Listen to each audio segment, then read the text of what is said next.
Hello everyone, we're back with Tuesday Masters, which have moved from Monday, so it became a Tuesday Masters series. So we are going to continue on with the positional topic, but don't be afraid, positional chess doesn't mean that tactics don't exist. It actually does, and in fact, oftentimes one is a lead up to the other one. Now, the game I'm showing you is between Kashlinskaya and Hayrapetyan.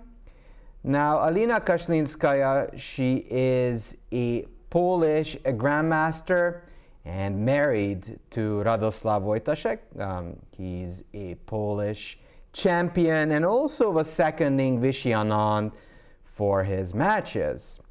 So, a well-known husband and a wife. So, this game that she played, the opening moves are not, I don't think, are perfect. But in any case, it'll be kind of interesting because it'll showcase how you can actually build an attack properly. All right, so let's dig in. So d4, e6, knight f6, and this is sort of the classic Carlsbad structure that we're heading to. And the thing with the Carlsbad structure, which actually arises after the trade, we kind of get this asymmetrical structure. However, there are upsides for black. One of the upsides is that this bishop actually gets away outside of this chain, which usually it's stuck. And also, black's king is not that much in danger. However, white has some pluses. What do you think is a plus that white gained by trading on d5? Because of course, as we already said, black gained some freedom, but nothing comes for free. What do you all think?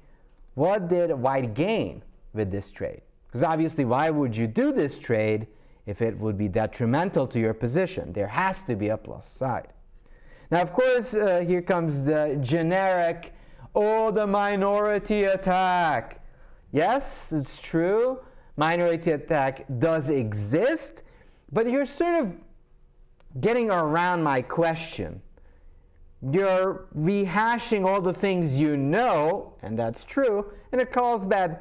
Oftentimes, white is the one gaining, but fair warning, in this game, that won't be actually the main topic. What else can you see just by looking at it? What did white gain? What did she gain by this trade? What do you think? And by the way, feel free to come up with any idea. There's no wrong idea. Try your hand at it. Take a stab at it. See if you can make sense of this. Yeah, a couple of things that come to mind is 2 pawns in the center and the open c file, well, the semi-open c file. Yeah, so we've got a semi-open c file. Black doesn't really have that. And you mean we've got these pawns? Well, you have D and an E pawn, and D and black only has an E pawn, a D pawn, and that has to count for something. Right? Yes, that's absolutely correct. White does have 2 pawns in the center, and black only has 1. And this is what actually makes chess sort of interesting. Yes, this time, for now, that pawn is backwards, but it means that it has a future. If it wouldn't exist, it doesn't have a future. It left the board, just like the E pawn left the board. And again, eventually, as pointed out by chat, f3, e4 is possible. Now, f3 immediately might be a little bit self-injurious because your knight would be a little bit offsides. Also, I wonder if I can do... we jumped over a little bit. Let me see. Just wonder if there's a way to take the sound off. Sound silent. Silence. So f3, and that would actually silence the knight on g1. Yes, you would get to play e4, but your knight would be extremely terrible, and in general you would most of the time castle short. Now yes, you prepare e4, that's a plus, but it does have a big minus there. So here, queen c2, bishop b4, and bishop g5. And one of the things, and I think this must have been a move order mistake, must have came from a queen c2 variation. Just the moves were wrong. But still notice that white actually waited with a one more move to decide where she's putting the bishop. She could decide to put this bishop, let's say, here. However, in that case, black wouldn't go here, but would play bishop d6.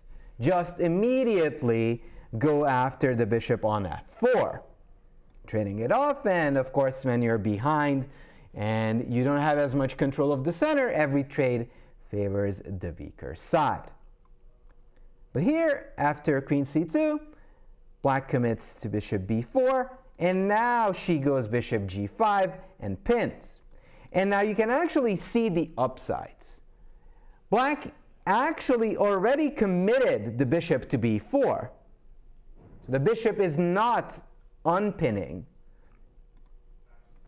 So black has to deal with that, and also the d5 pawn is getting a little bit loose. h6, do we take? No, of course not. If you can keep the tension, do it. Keep the pin alive. You may have seen all these games played by Gukesh recently.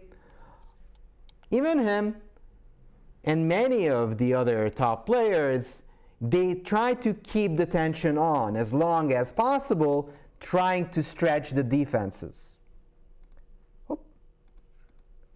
c6, over defending. And this is again like that Carlsbad structure that we've talked about. e3, castles.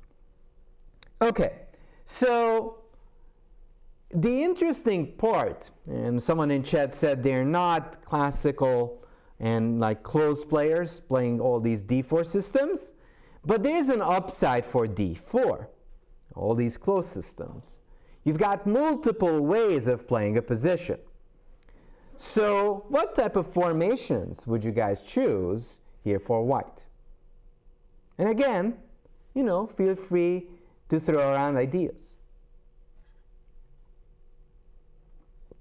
And then I'll show what she did. And now, by the way, Kashlinskaya, she is very strong. In fact, won a top prize at Gibraltar, beating many, many prominent grandmasters along the way. So even though she often plays in women's only events, as I said, she does fairly well in opens as well.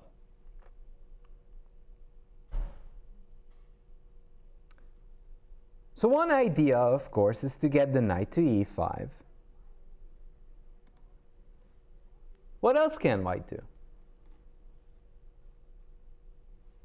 Well, g4, that would be captured.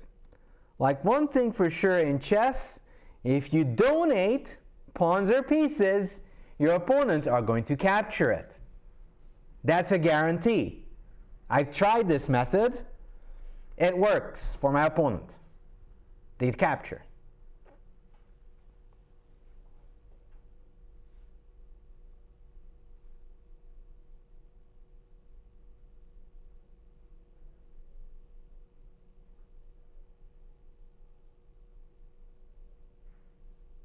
So what other setups can we do as white, apart from posting the knight on f3? We can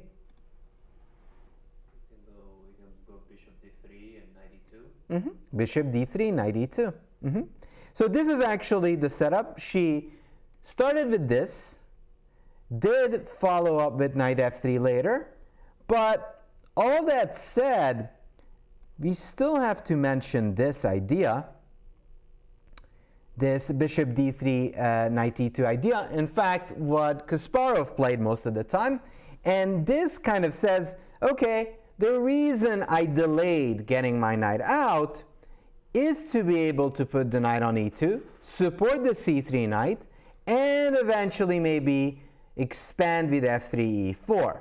Now, of course, anytime you move center pawns, they become a little loose.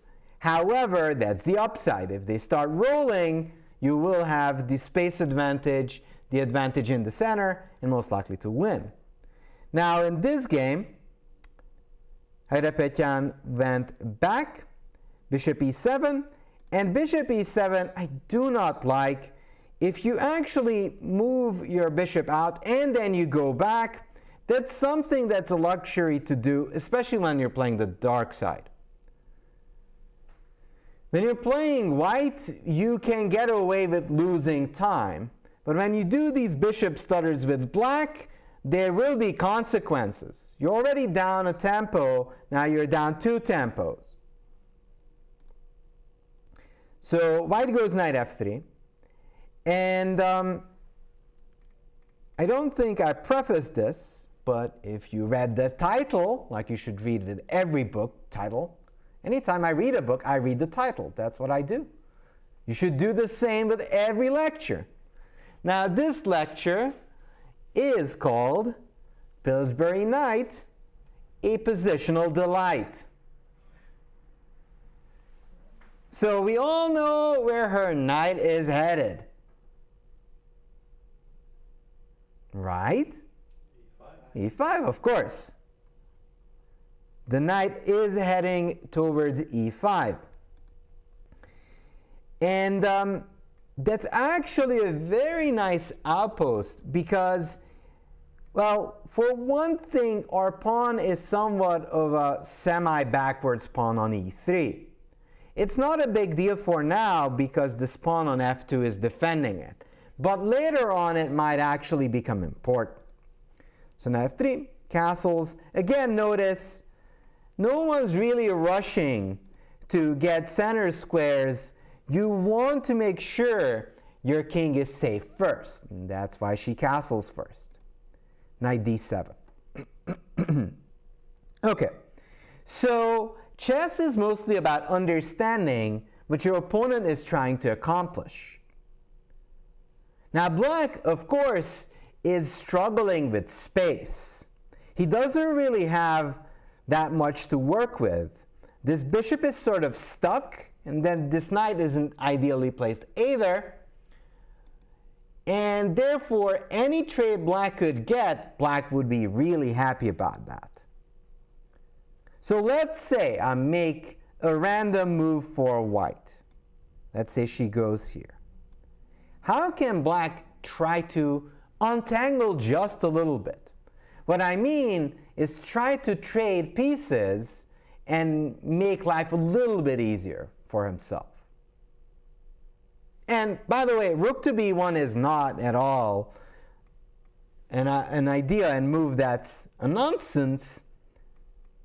It would prepare everyone's favorite minority attack. Now, if you go a5, a5 is a legitimate move. However, that wasn't part of the question. Of course, you can make legal moves, but I was asking, how would you accomplish some trades for a black? Knight g4, okay. So you want me to trade you, right?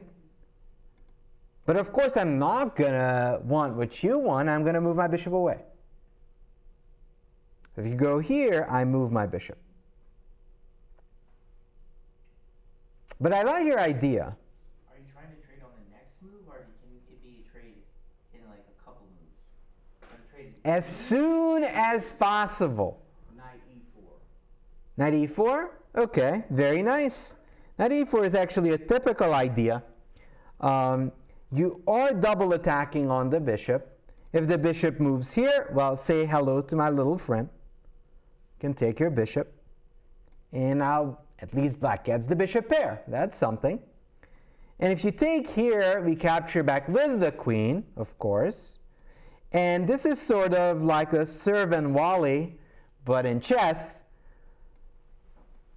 For now, you wouldn't have enough defenders, but white has to capture. Black takes, and white has 1, 2, 3 attacking, and 1, 2, 3 defending. So it's even. So if takes here, black can defend that pawn, and black is more or less okay. There's nothing really to write home about as a white. Now there's also another option. There's also knight h5. Same idea. If you go here, I capture you. And if you go here, I take. But knight e4, of course, is the more ambitious. You take the center square. Now remember though, if they take here, you oftentimes want to take here first. And at the end of the day, they took a piece, I took a piece, and again, I got bishops. And if you still keep trading, the more trades happen, the better black's mood. So, obviously, she knows that if rook b1, knight e4, or knight h5 is on the table, so she actually sets up a dastardly plan. And this idea is vintage Rubinstein. Because if you do not know, Rubinstein was one of those players who really propagated this setup and won plenty of games with it. Now, even though the Carlsbad is hailed as a strategic idea and a very concept-based game, there are tactics that are involved. So you already know black wants all these knight jumps. How can white circumvent that? Or, rather, set up a tricky idea?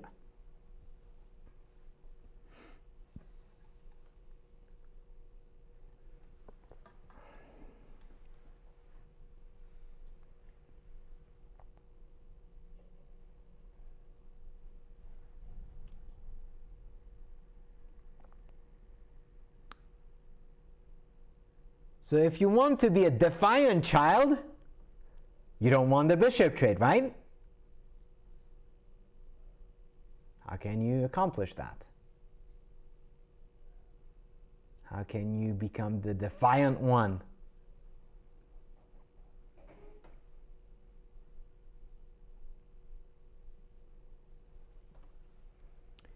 So in chess, it's okay to go incrementally.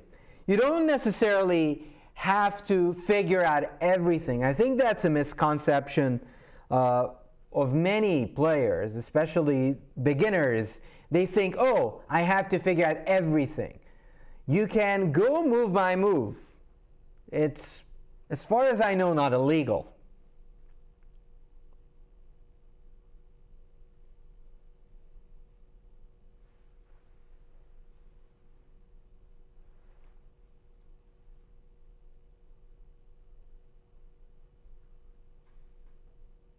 Any ideas?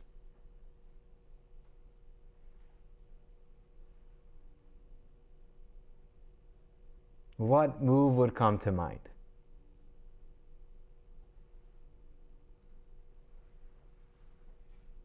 Bishop g2, maybe? Here? The defiant child? Here? Yes, that is a very defiant move. Very good. In fact, was played. Okay.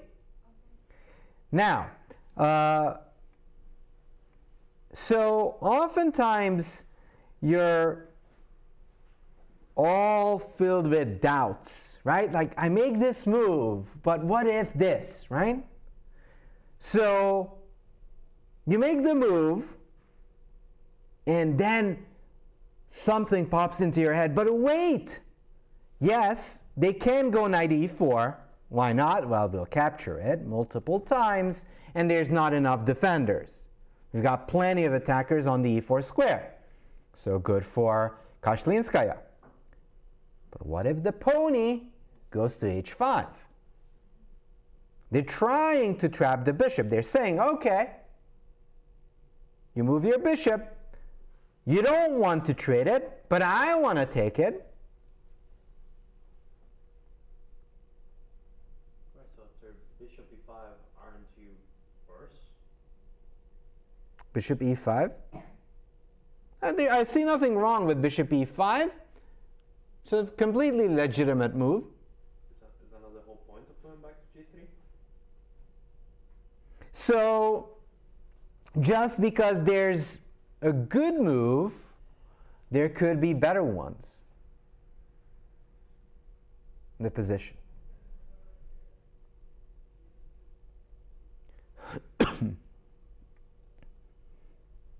It's not a bad idea to be non-judgmental. And as I said, bishop e5 is fine. In fact, a good move. However, this other move is quite brutal. h7, bishop. Well, you do check, but then I move my king. Now, even though, as I said, the position seems serene, there is one piece in black's position that barely can move.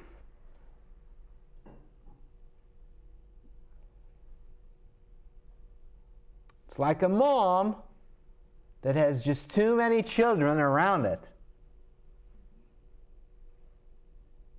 That describes all of the black spaces. That does describe like something. If it's a mom, I'm assuming you're talking about the queen. So if I'm talking about the mom, it might be the queen. Ah, good observation, dear Watson.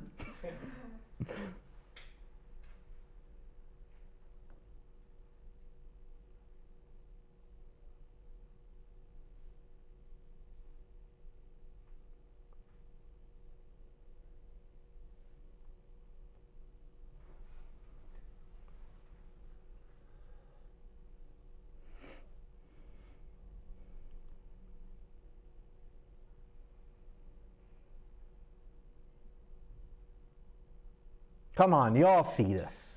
I trust in y'all.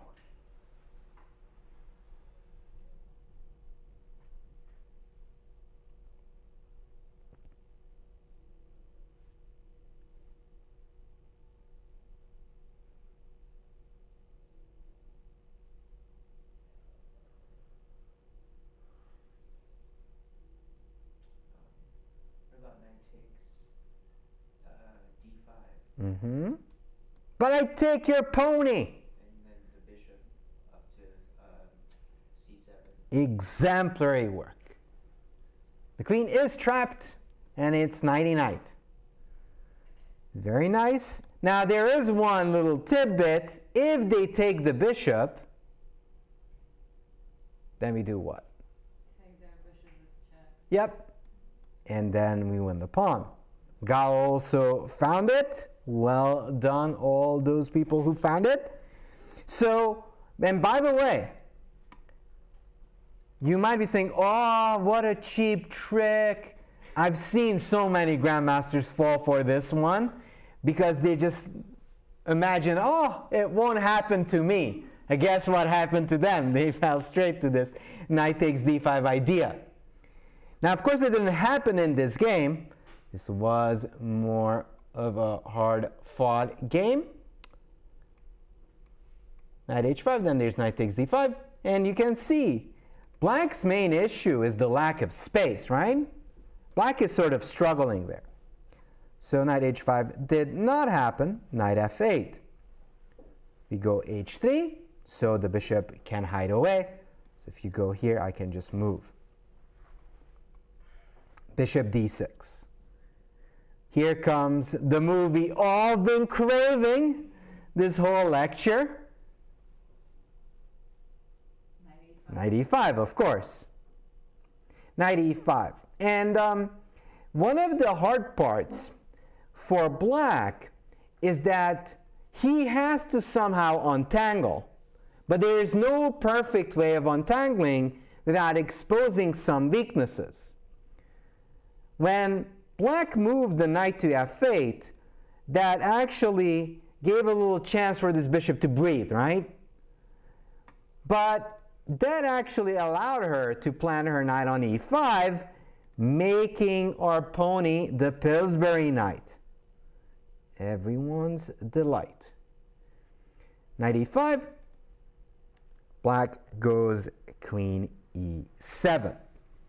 Okay, so one of the things is that, of course, we do all kinds of puzzles and it teaches you some of these tricks. You may have actually ran into this idea of knight takes d5, bishop c7.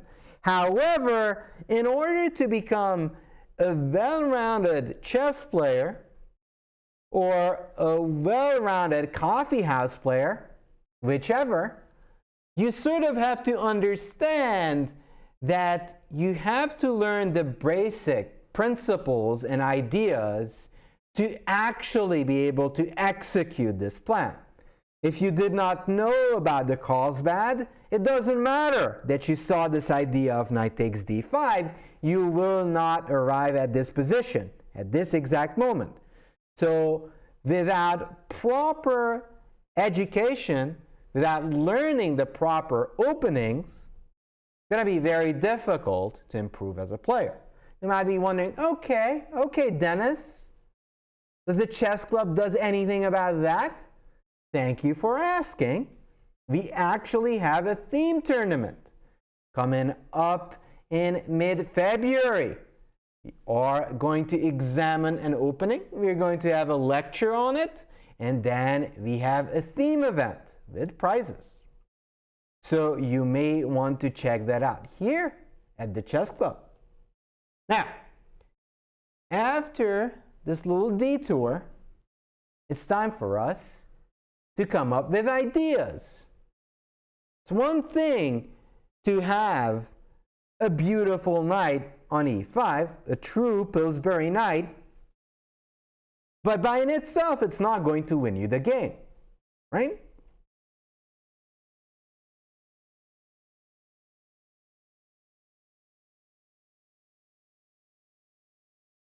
So, what do you think? What will be the direction of our play?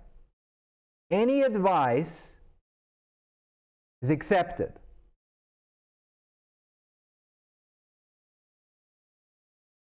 Pillsbury actually inspired good chess. Chess lover did not inspire terrible opening choices. Only good ones.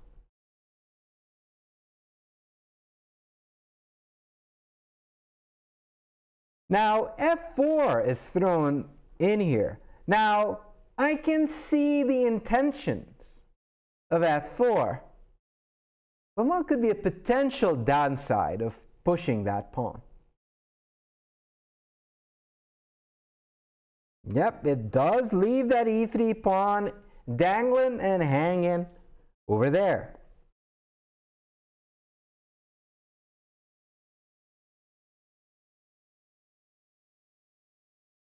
Rook c1 and wait for them to mess up. Okay, that is one way to look at it, but you actually sometimes have to help them out. So you do have to have a direction. Like Rook c1, it feels like a very natural move, but I'm not sure what we're preparing to do with that.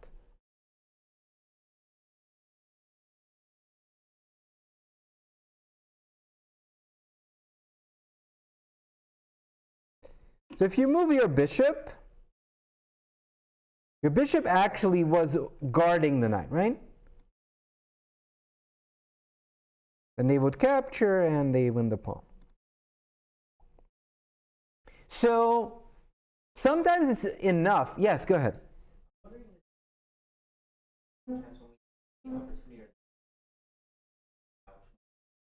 Mm-hmm. Where do you want to bring your knight? This one here? Yeah, that's what I'm wondering if I have enough time. Well, the thing is that that is something that you would want to avoid? Putting the knight there? Yes. Okay. Well, yes, you would overprotect your knight. However, it's sort of a party where we only have a birthday cake for one. We don't have a birthday cake for 50. You can't put both of your knights on e5. We'd love to have a twin Pillsbury knight and Pillsbury knights over there. However, that can't happen, unfortunately, in chess. So what they usually do is you trade one off and you can put the other one there. That's what I was thinking. Yeah. That's why I wanted to play. That knight is going to. Yeah. I just don't know if I have enough about the knight. Mm-hmm. Do I need to do? Well, so the thing is, and that's sort of the upside of closed positions, one thing that you absolutely have is time. Now, if you want to spend it for something, and if you spend it well, that's a different question. Because black for now has a terrible rook in the corner and a terrible bishop on c8, right? So if you move your knight around, you give me time to improve on the bishop.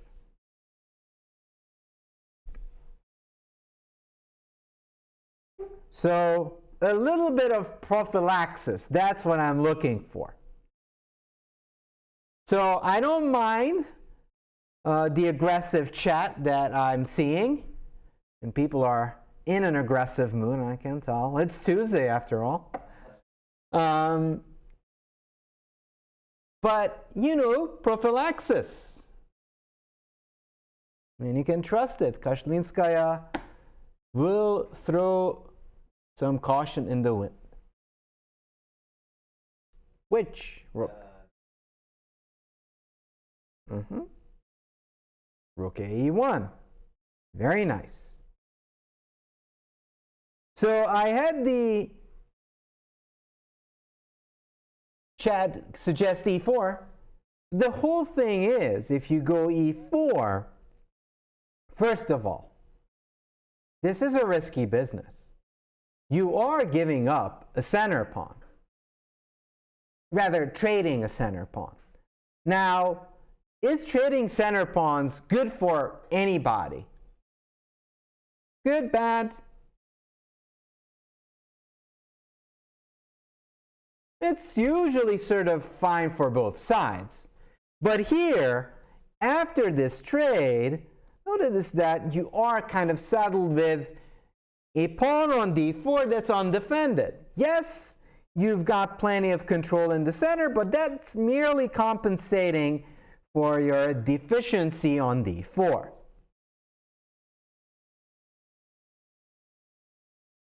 But rook e1, and I really love this move by Kashlinskaya.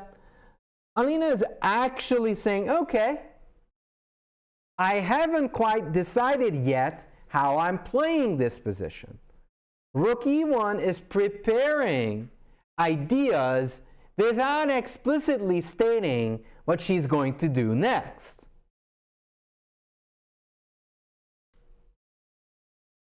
So let's say black goes pawn to c5. Has happened. Going to go f4. And now you can see that she didn't actually start throwing her pawns, because that would be a weakness. She made sure it's overprotected, and only then did she stabilize and bolster the Pillsbury knight, the Hastings champion knight on e5. Now, to understand how strong that knight is, there's like 4 pieces hovering around it, trying to kind of balance and hold that knight back. But c6, c5, even though it's challenging the center, it is also a risky decision. Well, why do you think c5 is somewhat sketchy? In fact, in some sense, it's a risky choice by black.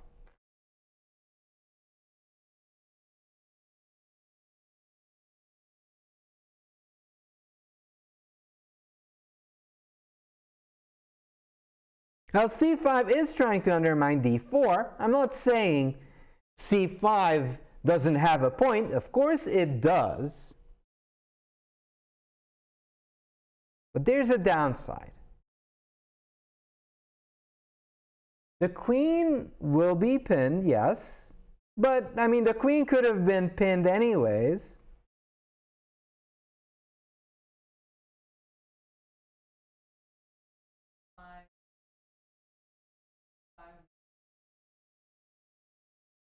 Yes, you can also undermine it with knight b5. Very good. Also a very typical idea. But there's also like a bigger underlying problem in this case, in this position for black.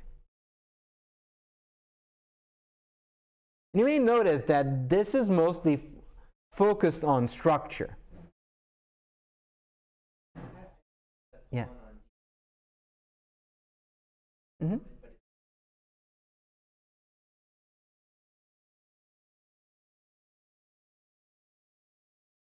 That's correct. So the pawn on d5, even though it is protected, when there was a pawn on c6, you really didn't have to pay much attention to the d5 pawn. Now, in this case, this knight no longer really has the option of jumping around or doing any sort of acrobatics because the d5 pawn needs a lot of attention. I mean, this immediately loses because I hit the queen and I hit the knight. So you might even notice how fragile the position can become. You would make a semi-normal move. I mean, of course, this one is quite a lousy move, but you can see this one loses immediately. If I move it a couple of moves earlier, it wouldn't be as bad with the d5 pawn being protected. So, okay, c4 was played, bishop e2, bishop b4. And you still have to hand it to black. Black is trying to get rid of that very, very strong knight on c3. Okay. Now how to continue?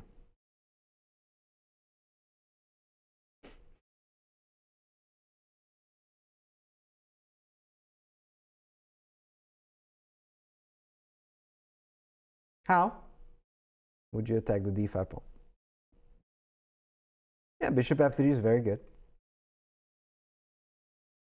So knight e4 isn't always the antidote for and against the Pillsbury knight. Knight e4 is definitely an idea in these type of positions, but you have to make sure you don't lose the pawn.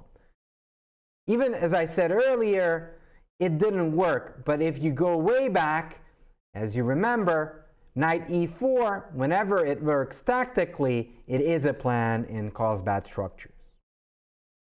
Bishop h4 was played, but I like bishop f3 too.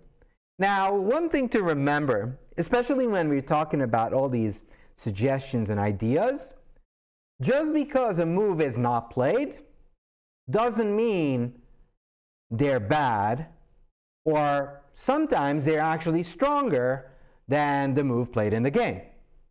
In fact, I like this bishop f3 idea because not only do you control the e4 square, you also hit the pawn on d5. For example, if black ignores us, it's not at all a bad idea to sacrifice the exchange. Why? Now, there are many ways of winning here, but bear with me. Even in these scenarios, white gets a lot of pawns plus a strong knight on e5, and even in this case, white is very close to be better. Now, of course, there's many ways. Like bishop f7 is, of course, a prime way of winning. Okay, so she goes bishop h4 immediately. pinpointing the fact that the queen is in trouble and the d5 square is having some issues. So takes, it's a must. B takes. And also notice, if you can stop your opponent from jumping to that e4 square, you should try to stop it. Now also, the f7 pawn. So chess actually is a game where any sort of knowledge you've got from the past can translate into your next game. Is there any other opening where the f7 pawn is a big target, big juicy target? And well, that's not an opening. I played a fantasy Caro-Kann, and there are some situations in which the knight is there and the rook connects. Yeah, the fantasy variation, very good, in the Caro-Kann is of course an idea where the f7 pawn is a big target. But in many of my lectures I pinpointed about this. The f7 pawn is the prime reason why it sacrifices a pawn in the King's Gambit. Now, of course, we know that the King's Gambit is not the best opening out there. It's still better than London. But the main point is, the whole concept still stands. The whole idea is that you put pressure on those squares. So even though it's not something that, has very little in common between these two variations, you already kind of connect some dots. And that's one of the things that you should do in chess. So that's a target. Now, our goal will be to get there. The hard part is it's a close position, and it's going to be a task. So queen d6, bishop f3, b5, bishop takes f6, and black says, well, I can't take this way because the pawn drops and everything drops. I have to take with this pawn. Now, you might be looking at this and going, ugh, what a terrible pawn structure for black. And you're not wrong. But it's a closed position, therefore it's much harder to get close to the king. It actually takes time and effort to get there. However, you can't stop, and she won't stop. Kashlinskaya gonna unleash the dragon. How did she break through to the other side?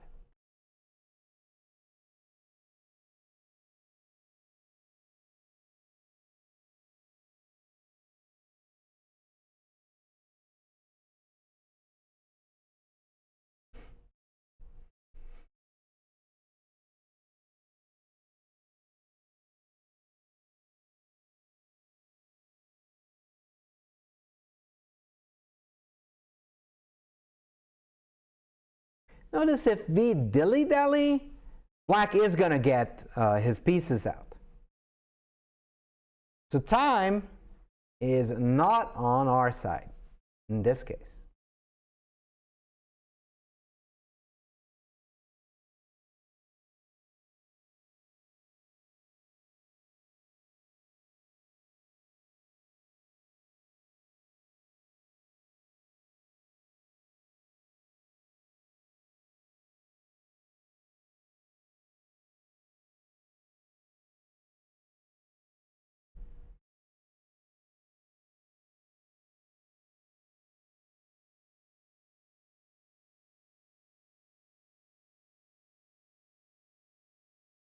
So everyone wants to go bishop h5 here. The issue with this, unlike in The Godfather, this is an offer that they are going to refuse. They're not going to take the pony. They understand what y'all want. They'll say, no thank you, come again. You gotta give them an offer. Can't refuse.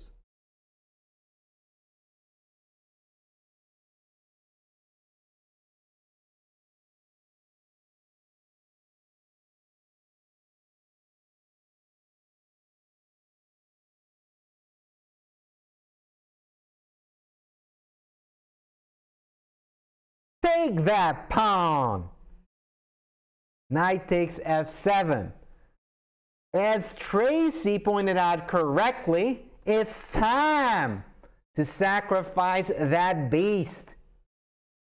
Now, we don't sacrifice that beast so easily and with a carefree spirit. We take this as an honor. It's an honor sacrifice. But we will honor this knight and all the sacrifices that it makes. Now, of course, if you move the queen, well, we go ding, ding, ding, bingo, we win all your pawns and we go home. So they gotta capture this. Cheeky check on the side. The rook's in danger. King e7, we take, takes. Now, let's take stock of what we've got. Well, we ain't got a lot. But notice something. Even though black has the nominal advantage, and I'm emphasizing it's a nominal advantage, so bishop knight is somewhat better than a rook. However, let's talk about quality instead of a quantity. What can we say about the quality of black's pieces? A joke. That's what it is, a joke. Why? Because these pieces feel like they're ready for a new game.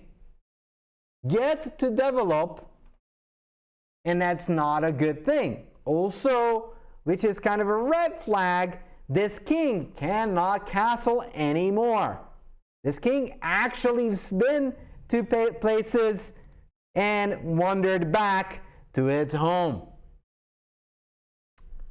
Now, it's one thing to, win the battle of words.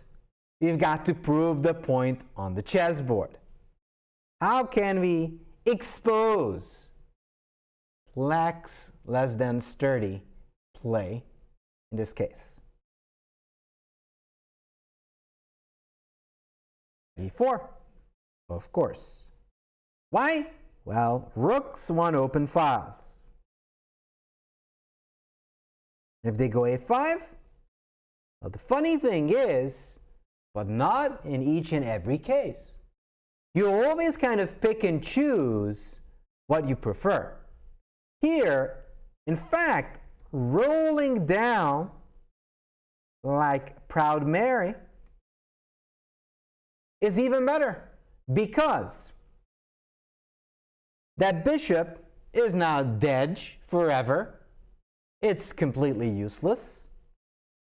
And if I open the file, I'm having the fun and you're having none.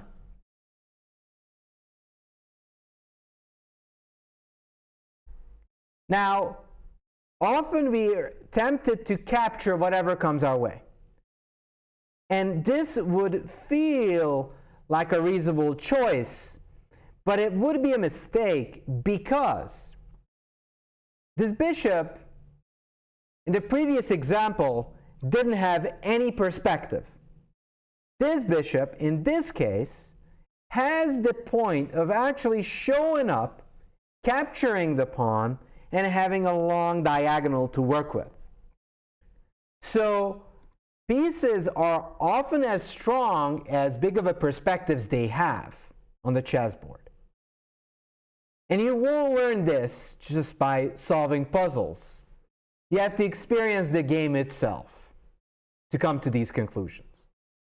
So e4, f5, e takes f5, king f7.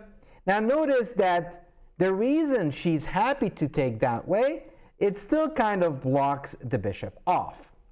All right, so how can we make sure that bishop still will be useless?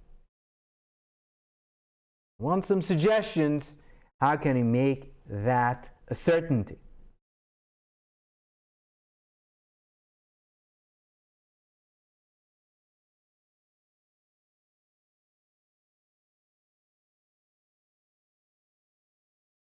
Sometimes little tiny moves makes our lives much happier.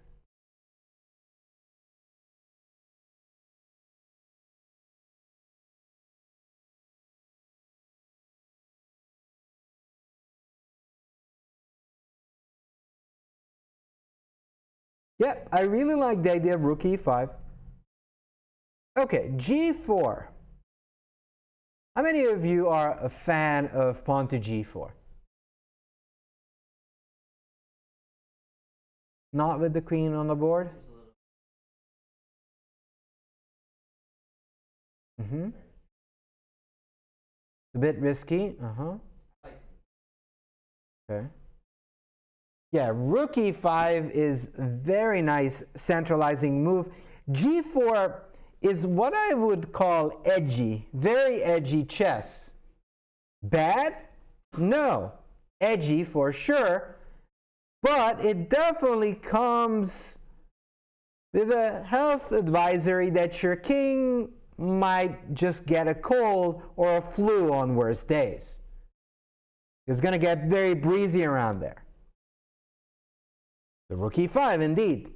Kashlinskaya goes rook e5, just stabilizing, making sure nobody hurts that baby on f5. e5, we need to. Yes, go ahead. Well, in the sense that it doesn't really have like immediate big threats.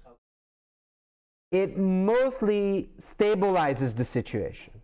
Stabilizes the pawn on f5 and kind of nudges the pawn on d5. a5, queen e2. Eyeing the king. b4. Check. King g7. Okay. So one thing is to get a really good position, and a different thing is to actually win a position that is dominating. So our goal for our next upcoming moves is to get that full point. It is time for us to make short work of black in this position.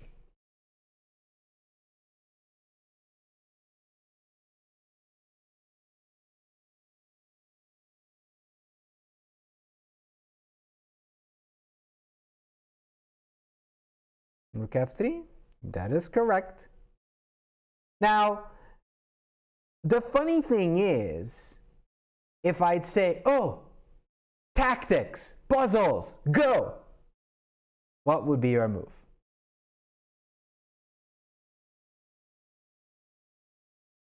Come on, chat, come on, everybody.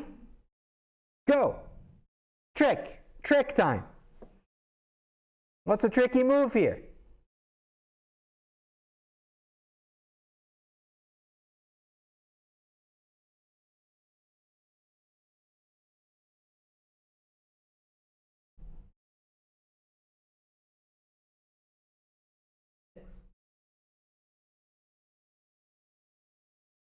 So f6, I capture. But if you can do it one way, you can do it the other way around, right?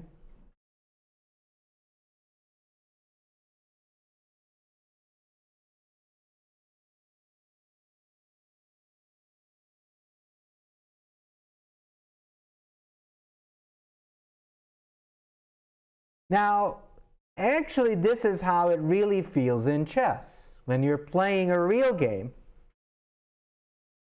you're never really certain whether you should sacrifice or when you should not sacrifice. It's never quite as obvious as all these internet sites make you believe. Now we're winning, right, in this position. And of course, rook f3 is the best move. However, if I actually am pushing you and sort of get you into the frame of mind that, oh, you have to sacrifice, you take, but then again, as I said, well, take, then there's this trick. Check and I win the queen. However, the fact that you would know about this trick would be detrimental to your position. Why? Because this bishop that used to be just sleeping there now will become the true dragon it deserved to be on b7 with the long diagonal open. So it's not always the case you want to sacrifice. A sacrifice has to have a purpose, and sometimes you're only helping your opponent. Right now, black's piece is all helpless. So, rook f3, queen f6, and the finishing touches that will bring a glory to Kashlinskaya.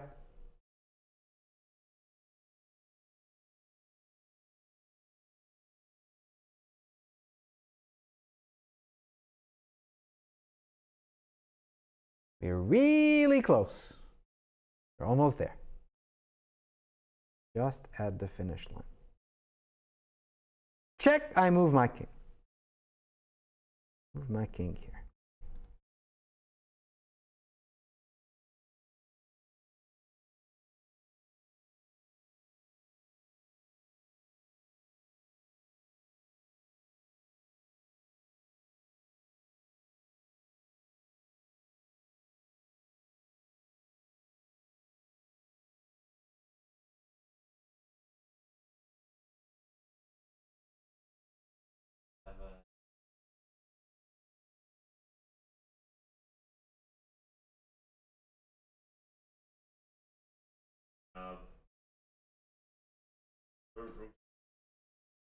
Rook e8.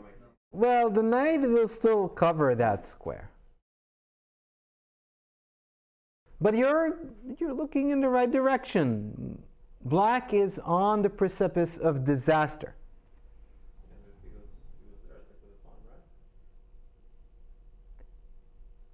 Yeah, but actually white has a fairly straightforward way. Can you check on e7 to draw this? And I take. Oh, never mind. This doesn't work.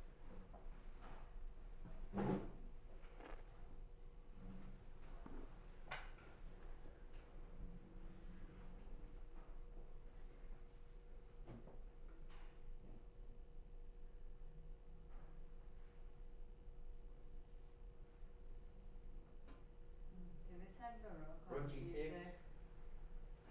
Rook g6? I capture. It doesn't have to be spectacular. You don't have to rush into glory.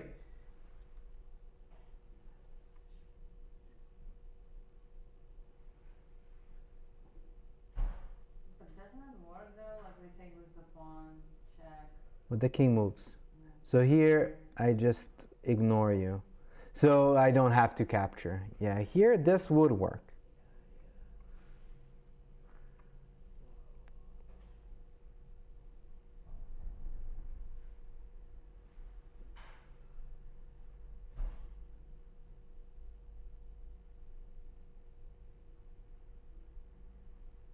Play for mate. That's my humble advice that you may not use in any other game. But you can use it in this one.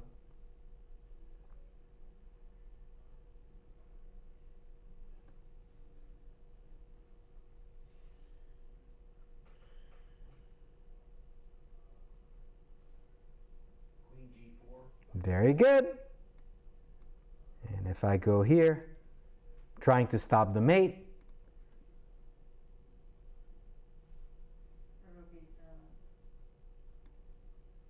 telling the lady, there's an airplane there. Where? There. Checkmate. So after queen g4, her opponent resigned. A beautiful game by Kashlinskaya. And I really, really hope you all enjoyed her play. True example how you can build a strong position, and from that sheer power, you can actually build an attack, then sacrifice, and then overwhelm your opponent in an attack. So, hope you enjoyed your time. Hope you're going to have a good day, and see you either next week or tomorrow. See you.